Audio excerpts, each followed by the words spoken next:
To all who come, welcome. Disney is a time machine that takes us back, connects us together, and shows us that not even wishing upon a star ever gets old. Now come sit with your friends, Jonelle, Sean, and Megan as we deep dive into the heart of Disney.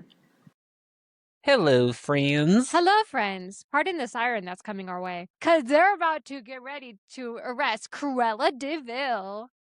What an epic slide-in. Can I just say high five? That was so awkward. So today we're talking about Little Megan's favorite movie, 101 Dalmatians. Okay, the next 5 weeks we'll be talking about Little Megan's favorite franchise, 101 Dalmatians. Yes. Yes, we will. And then after we're done with 101 Dalmatians, we're going to be taking a break for the summer, so we'll still release some Jonas episodes if you paid attention to last week's episode, but we'll come back in the fall or / end of summer with more movie-related episodes, but we got to have a break somewhere. So that being said, make sure you follow, subscribe, all the things, and Megan, it's your favorite movie. Because it was dogs. I mean, okay, so there's like 3 big things you need to know about me to understand why I love 101 Dalmatians. 1, the art style. It's so beautiful and the colors are so nice and like, oh my gosh, just like how fluffy the characters look, especially like the floofy dogs. Floofy? Think, oh, what's that? The one in the barn? Yes. Like all the ones that were in the barn. Anyone that had a barn had a big fluffy dog, and like the way that they like drew those dogs, you could feel the fuzzy warmness coming from them. I was going to say, those Dalmatians did not look fluffy. No, they did not look fluffy, but every other dog in that movie they all looked cuddleable. Okay. Number 2. Yes. I love animals. Loved animals as a kid. It's true. Most movies with animals I genuinely liked growing up. And number 3, good parents. Touché, yeah. Yep. Now, when you say good parents, are you talking about the owners, or are you talking about Pongo and Perdita as parents? Pongo and Perdita as parents. Okay. Yeah. Making, again, dog parents. I mean, yeah, they're still parents. Perdita gave birth. You're not wrong, but I wasn't sure which set of parents you were talking about. I do not consider Anita and Roger like parents. Ooh, you just pissed off every millennial. Oh, like, listen, I do believe dog parents are a thing, but it's very different in this world of 101 Dalmatians. You're right. In this world, they're the pet. Yeah, they're the little pet. We get all the narration through the dog's point of view.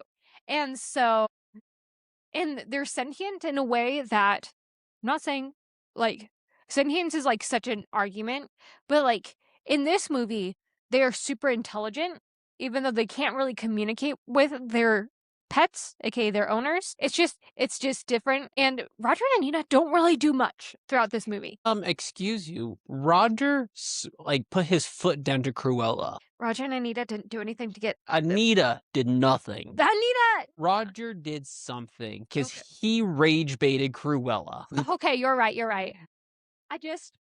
I can't help but love Roger in this movie because... He's a musician after your own heart. You know what? You don't have to call me out like this. I do have to call you out like this. Okay, but to be fair, how often do we actually get an actual musician as one of the main characters? Besides Roger and the dude from Soul. Every Disney princess ever? They're not musicians. You're right. They just sing randomly. Exactly. Lemonade Mouth.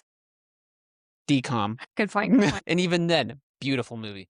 Yes, exactly. No, for me, 101 Dalmatians, growing up was mid-tier. It wasn't one of those movies that I would like super seek out, especially since, because of my mom, I was more familiar with the live actions, weirdly enough, that came out in the 90s. That being said, I would say it is above mid-tier.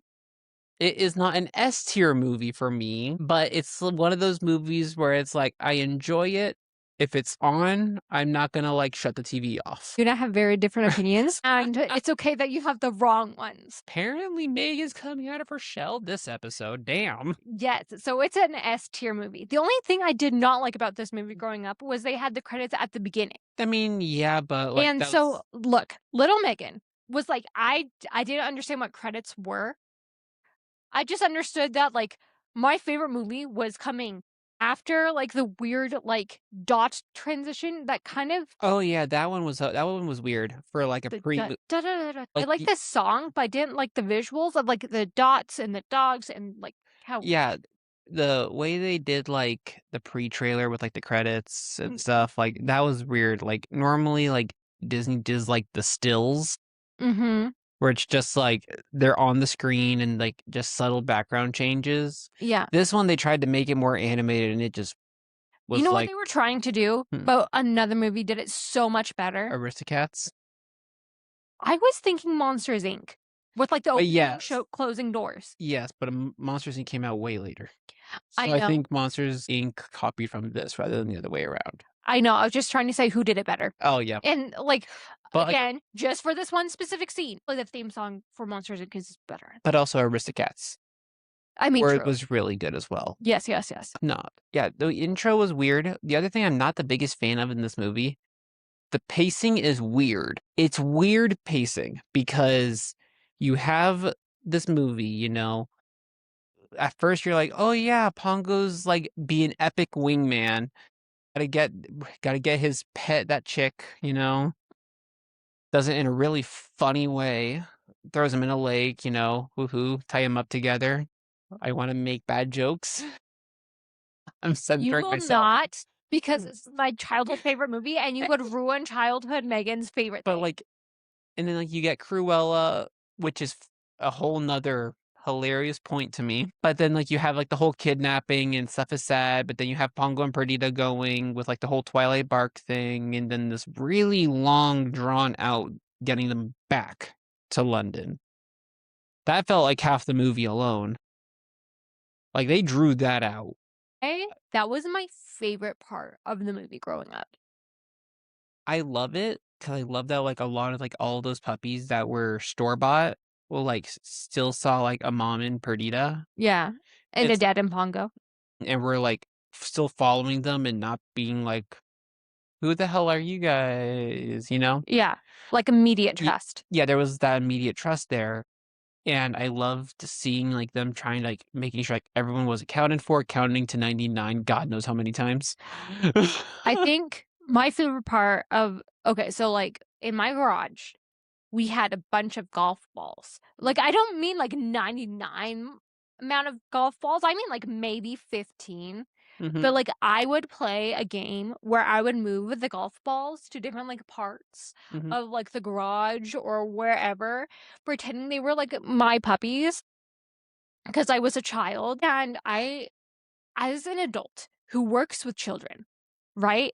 It amazes me that one, they didn't lose one of the 99 puppies.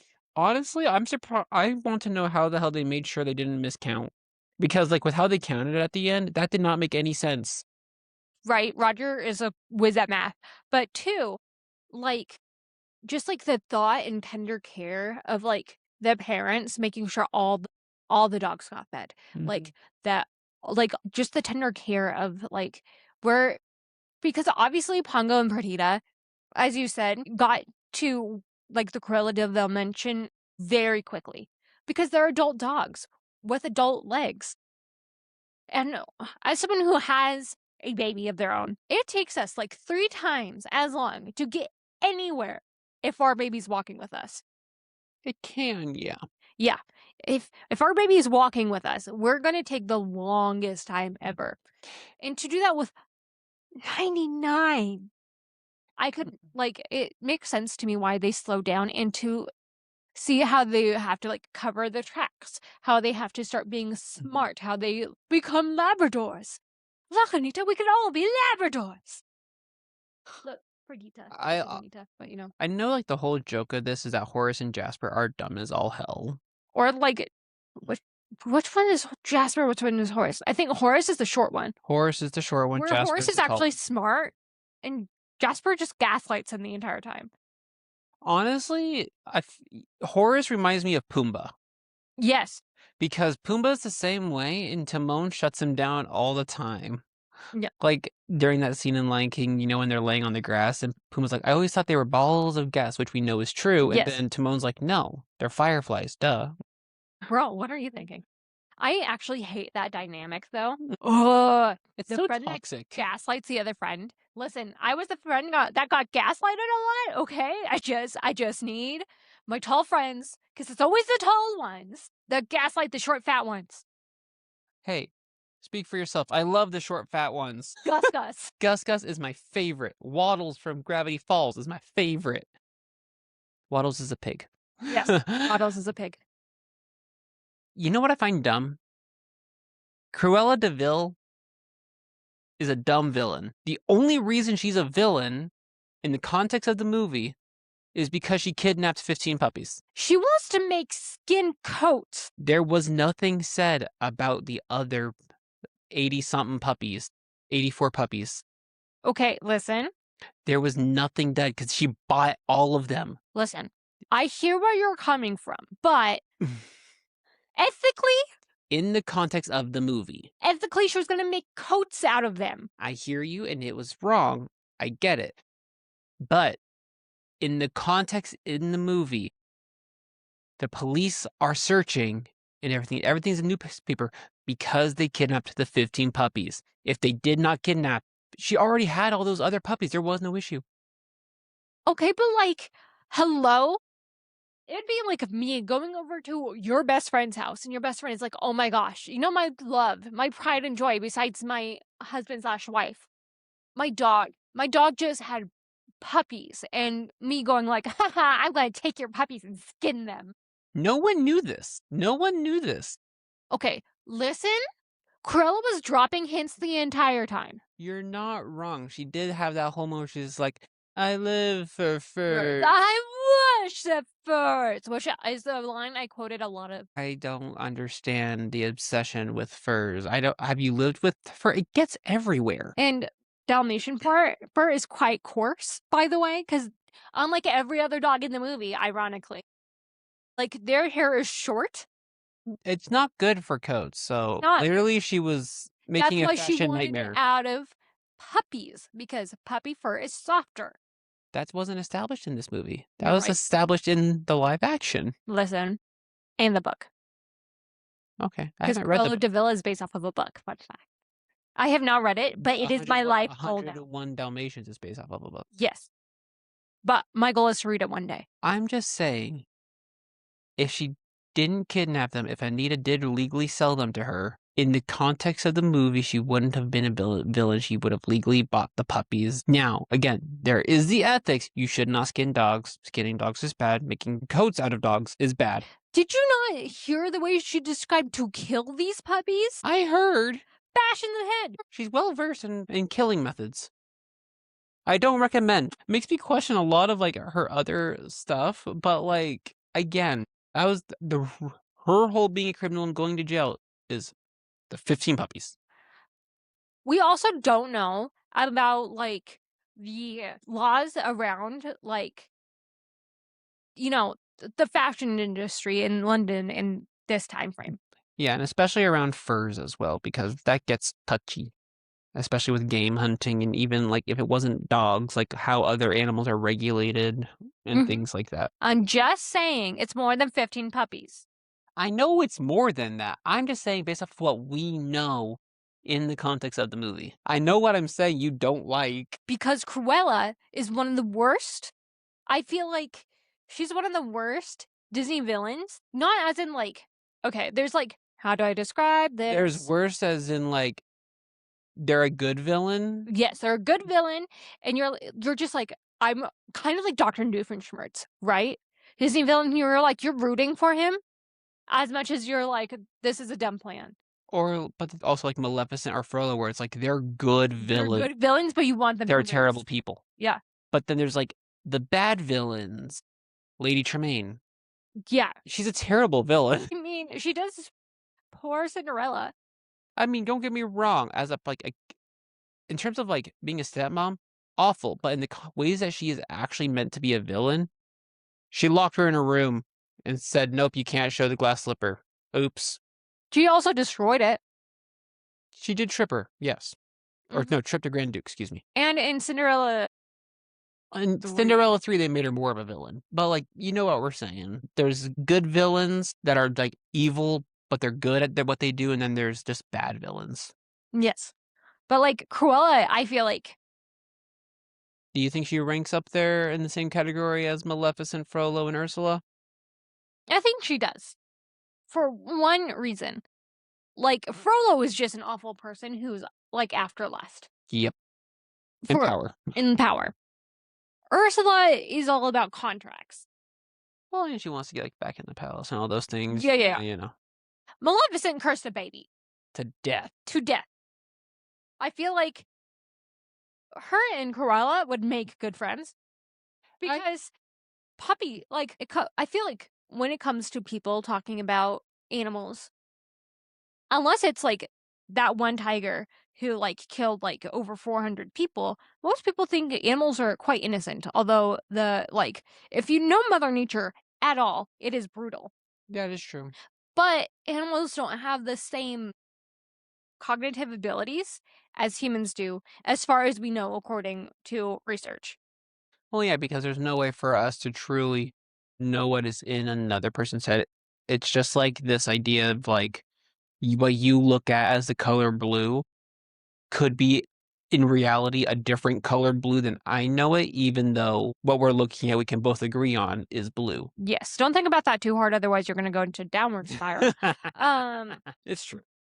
But I feel like, especially puppies, like those things are newborns. It's like, it's in the same level as like killing a baby. I was gonna say, having it be puppies that are affected helps kids kind of help understand why Cruella is such a villain, because they see puppies and like they're like, oh, those are kids.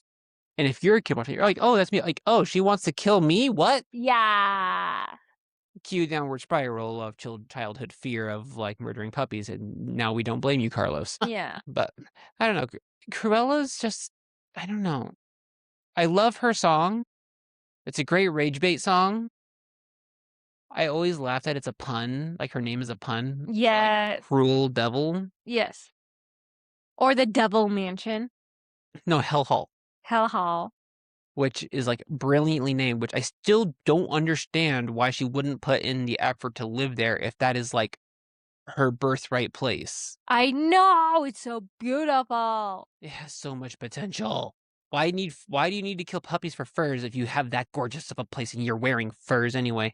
Maybe it's just because we can't afford housing in this economy. No, we're not going to go there. You know, but for a woman who says she loves fur, she wears just only one fur. That giant fur coat? Yeah. For such a skinny woman, too. Does that woman eat? Does she actually eat? We don't see her eat during the movie. We only see her smoking. That is true. It explains a lot then. And I still don't understand the need for the cigarette holder. That makes no sense. But that's just me. If you know what the hell the actual purpose of a cigarette holder, other than to just hold a cigarette, like what's its actual functional purpose? Like you're going from here to just same thing, but with a longer stick. I'm confused. But also, drugs are bad. Don't do drugs. I don't know. I got nothing else. What do you got? Really? You got nothing else? I got nothing else. Piece of well, fur, just like fur. Fur. Puns. Oh my gosh. Well, for example, the beginning of the movie, besides like the credit parts, is so charming. It's just Roger like tickling the keys in the background, and like Pongo just being like he really cares for Roger in like this very sweet way. It's more than I can say for our cat Nova. He's over there, just out of camera. Yeah, no. Well, Nova wasn't the reason we met. Nova wasn't even born then. No. We did meet because of Disney. That's how we were introduced to each other. And because you were wearing a Hufflepuff jacket. That is also true. I was wearing a Hufflepuff jacket, but anywho, no. And just like the relationship that like Pongo and whatnot, and like you have a military horse, dog, and cat. This whole, like, they were able to communicate and have a whole shelter with cows to feed everyone and everything. Like, and then you have like the dogs and their owners that dress up just like them versus the other way around, because people normally dress like their dogs to look like them. Yeah. And so I find it funny that it was like the other way around. You know what I kind of love about this movie? That it's like, it's kind of similar to Wicked, where they play with like words. Wicked, they like whimsify words that we already use. For 101 Dalmatians, it's a lot less in your face. Like, Mhm. they call their owners pets. Yep. Which is like really interesting. Well, and it's like, again, like that perspective thing of like, we think of them as our pets, but like, if you're a cat owner, you don't own your apartment and your cat lives there. It's your cat owns the apartment and you are there. Yes.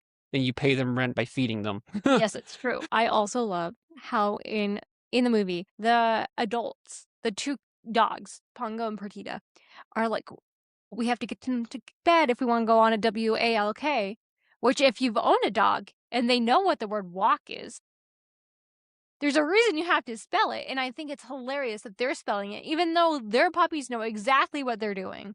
You even do that with kids. Like, you'll be like, hey, honey, can I have an SODA? Oh my gosh, I remember one time where my mom, or was it my dad? I can't remember. It was like, we're not going to go to the PARK today because of the weather. Because it was like really dreary outside. It's like, we were going to go to the park. And my dad goes, looks like we're going to have to start talking in Pig Latin. I never understood Pig Latin. That one was weird to me. Like, start speaking in a different language so your kids don't understand what like you're trying to communicate. No, the beginning of the movie, I felt so called out because, like, I feel like that has been me and Nova's relationship a little bit. Like, I'll be sitting there, like, playing my piano, playing my saxophone, whatever. And then Nova's just there, like, this dude needs a life. And something I do appreciate with this movie is because it was around this time period as well when they still did, like, the credits in the beginning of the movie where they came out with Aristocats. So I appreciate that, like, they did both. You know, I feel like there's always dog love. Everyone loves dogs. It's why it's so heinous to have a dog murderer. But cats don't get the same appreciation. And we both grew up with dogs. Yes, we did. I loved my dogs growing up. You've met my dog. I have met his dog, Donut. Donut is stupid. Donut has 3 brain cells, and most of those brain cells are for food. Yeah. But we own a cat. We used to own 2. Yep. Rest in peace, Sora. But it's just different. It's different. It's like a relationship. Dogs are for when you actually want to try in the relationship. Cats are when you're ready for just settle down and coast. That's not how I think about it. Dogs were like, most dogs, like, have their trust out of you. They trust you out of the gate, right? They're very much like me, eager to please. Cats, you have to build that trust. Yep. Like, you trust me, we worked hard with Nova. Cat. Yeah, we did. And now he's our therapy cat without being an official therapy cat. Yeah. And we love him dearly. Yes, we do. But can we talk about the Twilight bark? That is such an interesting system. I love it. I love how it was originally a gossip chain that turned into like this really important thing, and how like they used Morse code or like to a version wolf. Or like a version of Morse code for like barking. For barking. I think that's so brilliant. And I think it's my favorite character that's not one of the dogs in this movie is the goose. The goose? The goose. Really? I'm surprised it's not the cat that actually saved him. Sergeant Tibbs. Sergeant Tibbs. Okay, so like we're going to go back to that cat conversation, because growing up my parents both lived on farms, and they were like, cats are not where it's at. And I feel like it took a long time for us to understand like cats actually. And like, so we understand how wonderful cats can be. We don't have to take them outside in the winter. We just gotta clean a box every 2 or 3 days. Yep. We don't have to, like, Nova will entertain himself. We don't have to entertain him. That is true. As a kid, it wasn't that I disliked cats. It was that cats were kind of like anti-heroes. Mm-hmm. Where, like, They did what they wanted, and they still do. But I have a much more positive outlook on cats, as I had more like neutral, slightly negative one. So Sergeant Tips wasn't my favorite. The goose was, because she was just so happy to like be included. And I don't think you know this about me. So am I. See, I think something I wish. And I'm just going to add to it. This is the second time that we saw like a bigger creature bullying a smaller one and gaslighting them, because Sergeant Tibbs was the one who like put this whole thing together. Well, everyone gave like props to the colonel. When it was Sergeant Tibbs was the one who was like, you should probably recheck that message. Classic management behavior. Managers get all the credit. Yeah. When it's the people with the boots on the ground. That's what I'm saying. So I just wanted to like throw that out there. Something I kind of wish when it came to them dealing with like the Dalmatians dealing with Cruella is that I wish it wasn't so fear-based. Like, they were just trying to run and go home and run away from her. But a part of me wishes there would have been that, like, no, leave us the hell alone, have over 100 freaking dogs, like, push her off the bridge, whatever, tackle her. It's 100 dogs. It's like, who would you rather go against? One crazy lady or 100 dogs? Okay, but you have to remember that 99 of those are puppies. There's a lot of power in numbers. And you saw how powerful just the two parents alone were. Okay, I totally love how for 90% of that movie, those dogs are so sweet looking. Mm-hmm. Like, you could walk up and pet them and they would be so friendly. But the second they see Jasper and Horace, they are drawn in like the most animalistic. They're like, teeth are oh like, my god, that was are bared. They completely flipped their animation with that one. It was incredible. Like how the DeVil mansion turned from like this cold setting and like turned into like bright oranges and reds because like they literally were like home aloneing it. Yep. Like smashing them in the head, getting their butts on fire. Yeah, so yeah, no, I just wished I would have loved to seen a puppy revolt. In short, like, I understand why, like, because you're trying to protect the kids, want to get them home to safety, but I'm like, you can't do that if there's a crazy lady chasing after you nonstop. Like, you saw what she did with the van, and like, that's by luck. Crazy women driver. Like, that's just by luck that she crashed. Like, she went crazy. I think the reason you're thinking this is because later down the line, they do something like that in one of the live action movies. Don't they bake her into a cake or something? They do! You just, like, unlock that core memory. Yeah. Wow. Yeah. No, I like it when villain gets comeuppance like that, but if they're a good villain, they deserve a good comeuppance.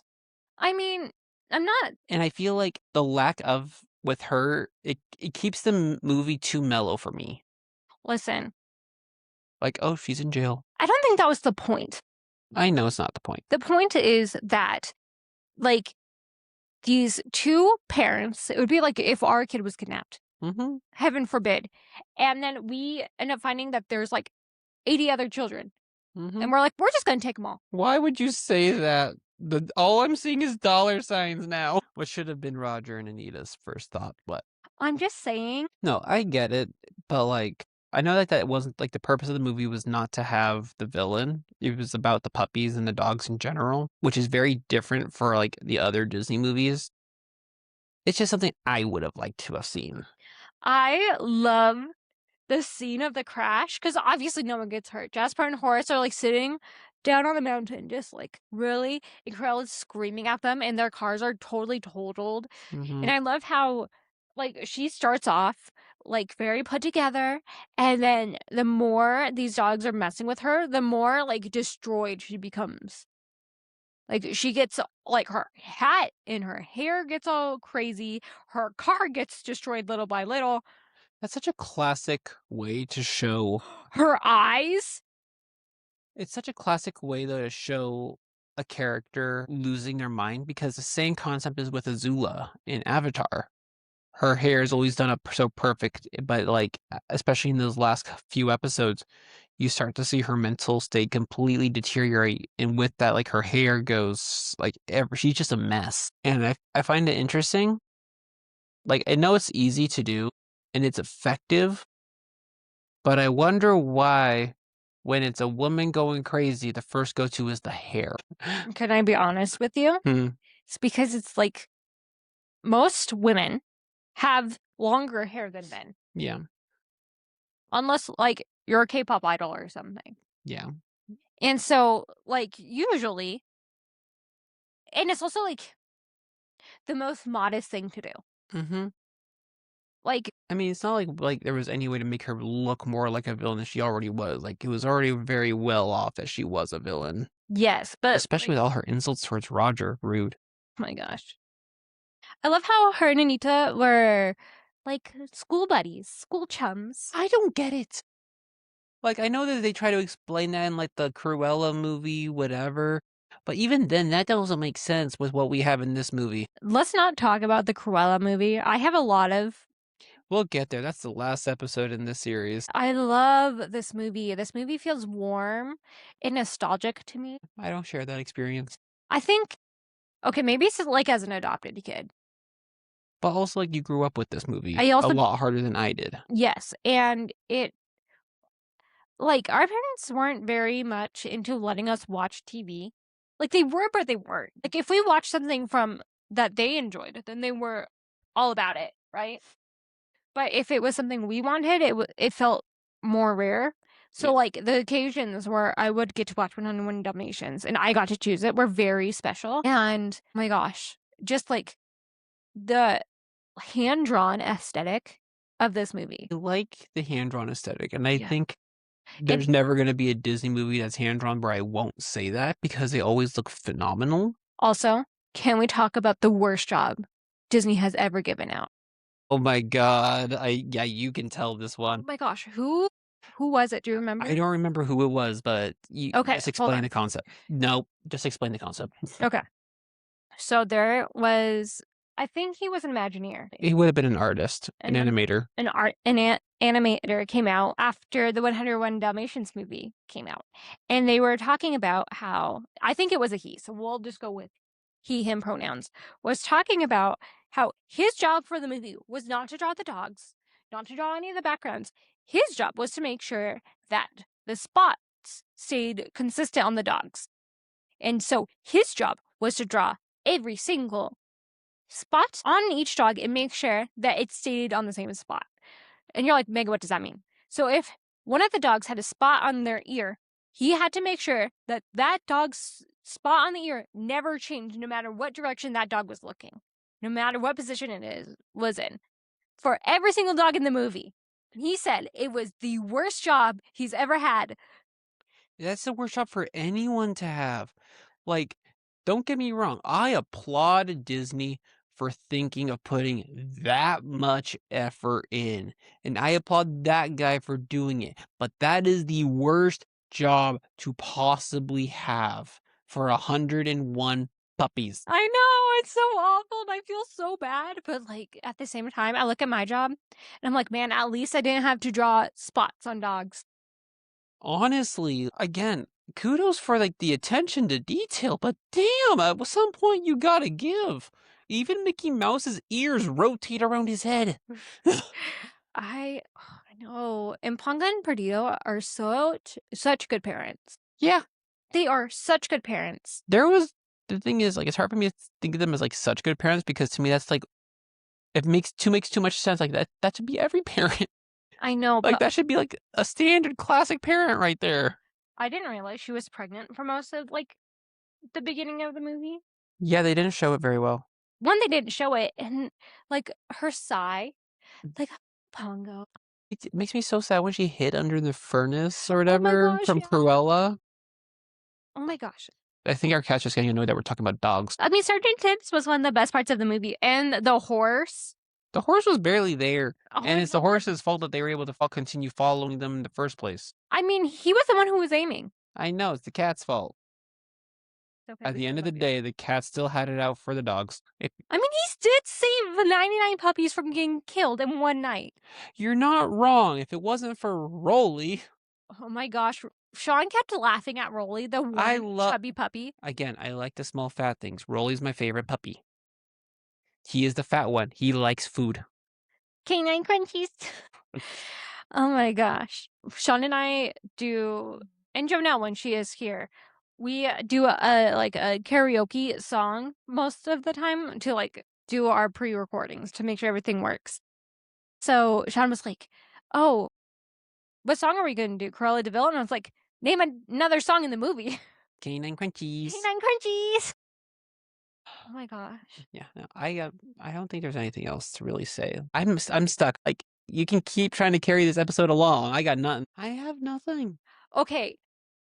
What did you think about the part where they rolled in soot to become Labradors? All I can think about is how dumb Horace, Jasper, and Cruella were. Like, how can they really think this many Labradors is normal?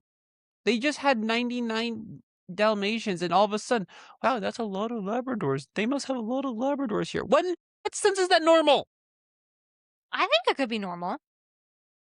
Honey, if you think that's like saying actually having 101 Dalmatians is normal. Okay, but like from what we saw, it was a small working town. Exactly. Okay, hear me out. Like Labradors were working dogs. Mm-hmm. And from what we saw of this small town, it was covered in fields. Mm-hmm. So they were probably there was probably some farms around. Snow. They ain't farming. But the dogs still exist, whether it's farm season or not. I hear you, and I get it, but not 101 of them. At that point, technically 103, because there was 99 puppies. Pongo and Perdita make 101. Then you have the actual Labrador. Okay, good point. Good point. But also, they were more looking for the Dalmatians. I don't think they even in their brain were like, oh, there's 99 of those puppies over there. Well, they probably didn't once have actually known how many, because you can only look at something at a glance if there's 4, anything more than 4, and your brain starts to do mental math to figure out how many things there are. Yeah, so my guess is they didn't clock it. Well, you can still register, that's a lot of Labradors. Why do they keep going back and forth with Labradors? They were just busy makes no looking sense. other places. Also, I know that so the thing that gets me is that they're walking through snow. Yes. But the snow's not wiping off any of the soot, but only when the snow falls directly on top of one of the puppies does it wipe off the soot. Listen, I had a lot of problem with it because I was like, if this was real life, right? You're right. Their paws would have been the first giveaway. Yep. But I was really thinking about it because it wouldn't be it would just make the soot wet. Mm-hmm. What would actually cause it to come off is it rubbing against the snow. So it'd be little markers of little black streaks in the snow. You're not wrong. And if the snow were to fall on top of one of the dog's head, I mean, it would melt, but the soot wouldn't really go anywhere. So in all reality, what would have happened is nothing. I mean, I don't know. I just think Cruella, Horace, and Jasper hunting them down, I feel like this could have been a little bit better. I won't lie. Again, this is I don't think it was that great of a scene. It was great showcasing Pongo and Perdita's parenting abilities, those sequences of them caring for all 99 puppies. That was great. And you have to also think about community, because the other big part of this movie was the community, that Pongo and Perdita trusted their community to help them get their puppies back safely through a bunch of random strangers. I get it. And that's so wholesome in a world where I feel like I can't trust the guy down the street. It is wholesome, and I know that this is meant to be more from a dog's perspective. I do. But I can only look at it from a human perspective. And when I look at things like when Pongo attempted to brush away the tracks in the middle of the road and wasn't able to get all the way across or whatever, I was like, Pongo, I know you didn't have a lot of time, but you didn't finish. No matter how, there were just parts of that when Cruella, Horace, and Jasper were actively looking for them after they escaped. I just feel like it could have been a little bit better because it felt just frantic. And I understand that's what they were trying to go for. They were frantically trying to find the puppies, and their puppies are trying to go back home. But only a couple times was there actually even like a bit of suspense enough to put me a little bit on an edge. Like when you had Cruella going right by the window when they were all ducking right before the soot idea and stuff. That had the most tension. Not the flashlight on the pond? On the river? No, sorry, I saw that coming a mile away. I'm sorry, sir, but someone took away your whimsy growing up. Because this is like, okay? I highly disagree with you. This movie is brilliant. Any person would think hide under the bridge. Okay, listen. But the difference is, we as humans think that. We're supposed to be like in awe that dogs thought of that. Because although, like in this movie, we've already stated that they have some sort of sentience that we don't associate with our animals in this plane of existence, it's supposed to be like, oh my gosh, they're so smart. That's incredible that they decided to like outsmart the bad guys. You're rooting for the dogs. Also, just like how I want them to win. I just wish as a movie it would have had a little more energy around them trying to find the puppies. Like there was some in Hell Hall, like when Pongo and Perdita showed up. That was epic. They left, and a part of the reason the bridge wasn't surprising is because they did the exact same thing with the staircase. It's called foreshadowing. It's called repeating. I mean, yeah, if you look back at old Disney movies, there's like an example with like Christopher Robin and Mowgli having the same thing. Like them like literally like copying frames. You're not wrong. And like that could be something that they did to pad out the movie. Repeating the same plot point in the same movie? Called foreshadowing. It's called foreshadowing. That's not how this works. That's how it works. I understand where you're coming from. But as a kid who was very anxious all the time, as an adult who's anxious all the time, this movie straddles like it straddles that line super well for me, where it's not so tense that I'm like literally on this edge of my seat about to cry because I'm like, the puppies are gonna get found. But it's also like enough that I'm like more uncomfortable with it, right? Another movie that really has me suspenseful, and it's about like a journey, not about getting 99 puppies home, is Inside Out. Because we actively see all the bad things happening to Riley inside her mind, the way that, you know, like you have to watch Inside Out to understand what I'm trying to say. But that movie makes me so tense that sometimes I'm like, I don't want to. Especially Inside Out 2, when they literally visually show like a panic attack. Yes. Oh my God. Look, we were all in tears when we saw that in theaters. As someone who deals with anxiety and panic attacks, sometimes I want to watch movies that I know have stakes, but I know will be low-key stakes. And especially as a kid who had anxiety, and I had like abandonment issues because of the whole adoption thing. It was nice to step into a role where I knew that the adults, aka like the mom and dad dogs, were going to take care of the puppies, that they were going to be okay, that they were going to be fiercely protective that one time. And if you looked at that part of the movie, Pongo and Perdita never interacted with the kids when they were in that state. They trusted Sergeant Tibbs to get them out and were only growling when the kids were gone. That was powerful to me because it's like that scene in Monsters, Inc.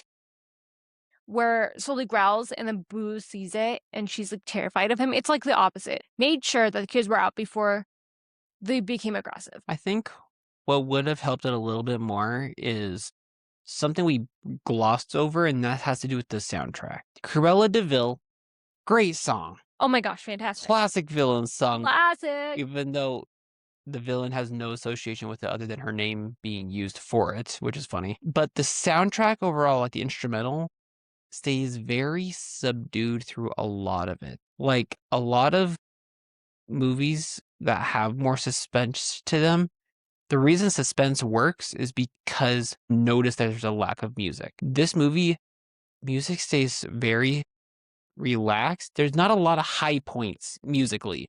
I appreciate it. I get it. But like cinematically speaking, it doesn't support. to me, it doesn't support the film as well in those certain moments. I get where you're coming from. I literally have a song playing from the soundtrack right now. It is one of the instrumental songs. It's like when they're like, Candy crunchies. okay, I'm trying to like figure out how to describe the scene. It's right before Pongo tries to like brush away the footprints in the snow. It's like da da da da da da da da. I can't even think of it. It's so good. Is it a perfect movie? As No. I've been trying to convince you. No. Does it have some pacing problems? Yes. But I've never once said it's a bad movie. one thing Matt Pat has always said is you can love something, but also point out its flaws. I know that this movie has flaws. When something becomes so beloved in our childhood, it's hard to look at those things without like the rose-colored glasses. And for me, it was a stepping stone of emotional safety. Yep. That like, no matter what happened, I can turn back to this movie and Pongo and Perdita will still go after those kids. That when they brought home all these kids, that Anita and Roger were like, sure, we'll keep all 99 of them. Yep. That Cruella DeVil will always be a bop. Yep. That they're all going to turn into Labradors, and then Pongo's going to make a very funny joke about Perdita putting on her makeup. No, there's nothing wrong with this movie. Like, this movie is a good movie. It is. Don't get me wrong. Like, and like you did bring up, like, no, like it's meant to be more chill. The whole it's not meant to be a high stakes kind of movie, which is odd when the stakes is them getting skinned. But like you like to your point, like it's a more chill movie. The focus is on the dogs being parents and taking care of the kids and such like that, and like the community around the dogs in the movie, less about the humans, which is like another perspective that I just don't have because I don't have that same perspective as you. Because I didn't grow up much with this movie. I knew it existed, and I was under the impression that 101 Dalmatians was about Pongo and Perdita having 101 babies because that makes the most sense. So I don't blame Roger for thinking that at the end there. That old rascal. Which makes me wonder how long they were gone. I don't think quite that long, because like what, Christmas? Yeah. It was snowy time? Yeah. I don't think it was quite that long. So then how would he have that many puppies? Hey, no one said they had to be from the same mama. Pongo. Serial partner, serial husband, serial dog. There is a word I want to use, but I'm not going to because that's wrong. I have a few ideas of what those words could be. But anyway. Oh my gosh. I'm so excited that we have this series going on. I know. I also want to make something clear. We watched 102 Dalmatians animated once. So the 101 Dalmatians 2. And then I remember vaguely some scenes from the live action versions, but they never really stuck in my brain because this one is the ultimate one in my brain.